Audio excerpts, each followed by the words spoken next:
Hello, welcome to Renegade Investor TV.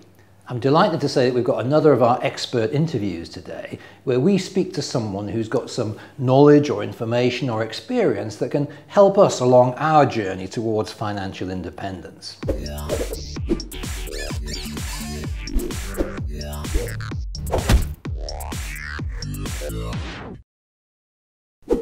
Now today's guest is somebody who may not be a household name. He's tended to operate under the radar screen, but he's got a fascinating background and a very interesting role that he plays. His name is Martin Mckenzie, and he works with some of the movers and shakers on the planet and gets involved in some really interesting deals. If I tell you that he spends time with Richard Branson, he was at the Davos Economics Summit, he was rubbing shoulders with Oprah Winfrey at Nelson Mandela's funeral, you'll start to get a feel for just how well connected he is. And he's got some inside track from the sort of people that he mixes with that he's going to share with us at the Wealth Summit in September. But for today, I very much want to welcome Martin Mckenzie to Renegade Investor TV. Welcome, Martin. Good to be here, thanks. Okay, now it's fashionable to talk these days about people's backstory, but I was really interested to hear some stuff about your background, about how you went from having your own business in your teens to being now the kind of, confidant of the rich and famous. Do tell us a little bit about how you went from A to B. Sure, I mean, I think before that, what I'd say is that my mother always told me, from school, it was a sports day. And there were some people right next to us, mother and son, just getting ready. And they said, just before the race, the mother said to the son, "Don't worry, son, it's not about the winning, it's just taking part." And my mother just looked at me and said, "Son, it's about the winning." So that kind of always stuck with me. And that kind of got me thinking. And so by the time I got to my teens, I was always looking for a way to kind of excel and do something different. I had creative ideas. So actually, first business was a clothing business, and it was import clothing, and we got a shop, and that was 17 years old, and from there it kind of blossomed from there. What I learned from that business was targeting audiences and getting the right target audience for your products. Right. And that was a lot of fun. Between there and 23, I then decided health and fitness was something I wanted to get into, and coaching. So I then went on a journey and found where really the action was in that, and where the movers and shakers was. Did that for a good few years, and through that I met a lot of interesting people and started to realize that there's a way to get heard. There's a way to actually pass on knowledge and receive knowledge. Right. I think we've all got assets, and sometimes it's good to actually explore those assets. Most of the time we don't realize we've got them. So by speaking to various different people and helping them out, I realized I had some assets that were useful. The physical side kind of got tiring after a while, simply because it wasn't challenging enough for where I was. And some of the clients I had were celebrity types, and they had certain issues that they wanted to deal with. And they were slightly beyond my mark with the mind. So I went and studied the mind a bit more and did some coaching. And from there I kind of expanded on what I did. I still did the coaching physical aspect of it for a while. I then started to kind of answer a lot of their questions and their challenges they're facing in their business and in their performance life. And it just got to the point where they were coming to me for physical and mind, but I was really doing the mind and the coaching side. So I then, after a few years, I then moved on to actually getting an office and actually doing the coaching and the mindset training and creating programs for that. By that point, I had a good following of people. Very high net worth individuals and some good celebrity names as well. So it was an easy transition, but still lots to learn. Obviously, different between doing the physical and doing the sit down stuff. Well, I'm often given the impression that people assume that when you become wealthy and successful, all your problems are over. Now, I think the reality is you simply have a different set of problems. Is that what you've found with the sort of clients you've worked with? For sure. I think we all have different challenges. It's great. It's better to have the challenges, I would say, on the higher echelons of things than having them on a day-to-day. But yes, there's different challenges. But I think that mainly I see that it's the approach by high net worth individuals and very successful people that is different. So they don't see it as a problem so much. They'd more see it as a challenge that needs to get over. They more focus on the outcome rather than the problem itself. I think this is something that people could take from this as well. Focus on the outcome and be clear about the outcome. And if things are changing, you know, refocus and find out what the outcome is again, instead of flaring up and watching the problem. So that's what I'll say. And that's something that was really different with them. I think there may have been an example of that recently, because one of the things I want to try and convey is the way in which you get involved that can help transform situations. And I think there was it might have been £1 billion plus investment from a foreign sovereign wealth fund where there were different cultures and so on involved. You had to get in and try and find a way of seeing a win-win for everybody. Is that the kind of thing that you get involved in? They're the ones I love the most. Yeah. You know, when there's a whole bunch of people around the table. With these sovereign wealth funds, sometimes they take a year to put together or more. Both parties want it to happen, but there are cultural differences. Some cultures are more flamboyant and kind of new money, innovative, and kind of bigger picture. You've got other cultures that are more detailed and sequential and like to take things step by step. Sometimes things get lost in translation there, you know, so definitely had to step in and kind of help renegotiate. The deal was fine for a while, then it kind of took a little bit of a wobble.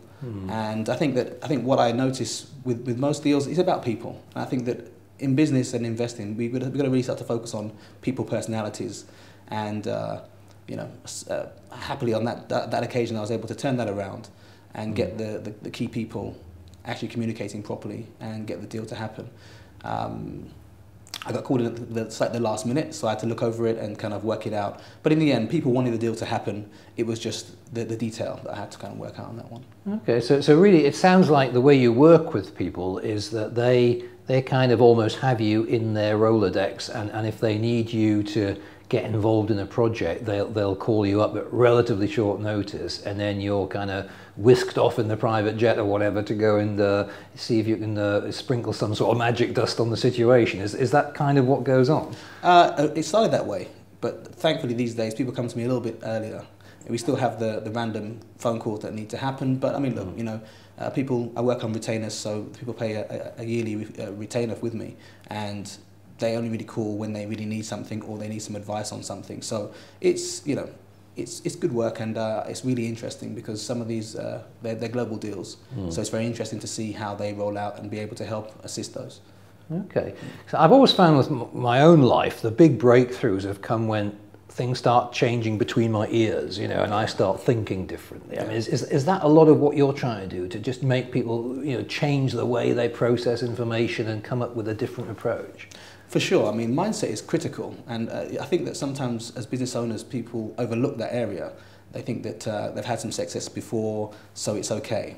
But ultimately, the success you got in the first place is not necessarily the same success that you need to move on. And this is something that I always educate people on. You know, with the kind of clientele that I work with, they are relatively flexible. So if I come in and show that, look, if you change the way that you're positioning this opportunity or the way that you approach it, things can be very different. They generally change and make the differences, make the changes. You know, so the mindset is definitely something that I say that everybody should focus on. Okay, so our audience is made up of professionals and business owners who I would say are well above average in terms of their level of interest, their level of intelligence, their level of involvement in their financial future, and so on. They're in their sort of mid-40s to mid-60s. The sort of people you're talking to tend to get information and thoughts and ideas about trends ahead of the curve before they tend to hit the man on the street, as it were. Without giving away all the content of your talk for the Wealth Summit, what are some of the areas that you think we need to be looking out for in the coming years? Well, some of the things, there's going to be a lot of changes. You know, the next 3 years to 5 years, we're going to see a lot of changes. We've got obviously the emerging markets that are moving very quickly. And what I suggest is that, you know, if it's professionals, if it's business owners, entrepreneurs, moving on and getting more skill sets and looking at different opportunities and getting the right expertise around you is critical. And something that I say that is assessing, being able to read people better, being able to actually communicate on a better level with the people that you're trying to work with. That may sound so simple and so basic, but don't overlook it. It's something that I do for a living. So I know that people, you know, once you have that right connection with people, things change rapidly. Okay.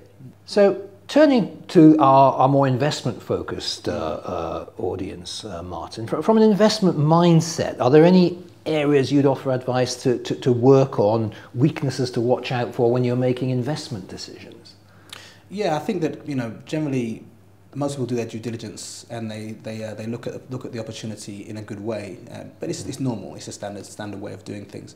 I think that now, I mean, if you're going to be involved as an investor in the business or somehow, you know, you want to in close quarters with it, I definitely say it's about learning how to read people, profiles. You know, being able to assess what type of person is it, and why would you want to do that? Well, there's a couple of reasons. One, the person who may come up with something in their room and may be there for 5 years working on a new technological breakthrough is maybe not the person who is going to be the lead, be external enough to lead a company and be charismatic enough necessarily.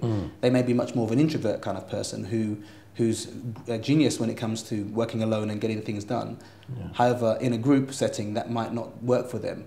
So as an investor going in, looking at being able to read the character and be able to say, okay, this is probably where we could bring in a few people around you to support that, and it could really help.